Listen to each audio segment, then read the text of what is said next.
We're both in the true crime space. You have covered it expertly on Banfield Each Night. Diddy.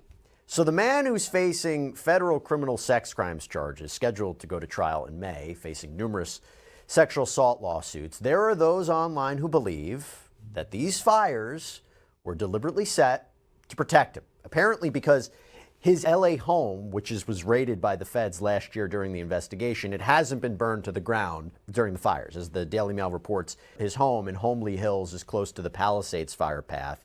There are other celebrities who lost their homes. His is okay. We're seeing the fires. You know, the idea was it was destroying evidence. That's what it is, right? It's to destroy evidence in this case. It's a way to protect him. I can't believe I'm saying it, but you're combining one of the biggest crime stories in the past year with now one of the biggest natural disaster stories. I'm not surprised people are making the connection, but I got to get your perspective on this one.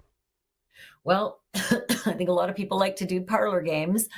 It's a really simple fact. Fire science, it hopscotches. It does.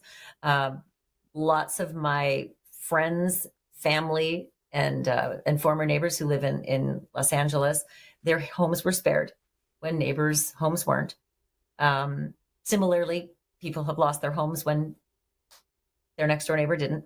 So that's just the reality, is that homes do get spared. Not every building in Los Angeles has been burned to the ground. Only about 12 or 13,000 by this count as an estimation.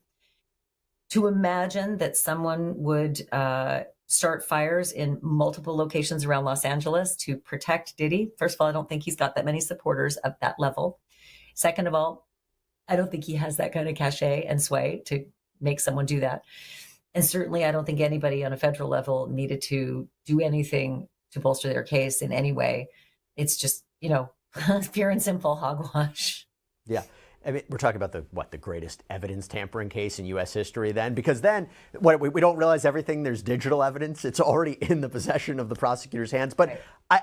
I had to say that, which, by the way, leads into just a tangential conspiracy theory, because people said, well, what was burned to the ground? What wasn't burned to the ground? And because there are palm trees that are left standing, I apologize in advance, but I have to talk about this one. There are those who believe this is a result of an energy weapon from the sky, from the space. Now, I don't think it's taking into account some of the characteristics of palm trees, but there were palm trees that were burned to the ground.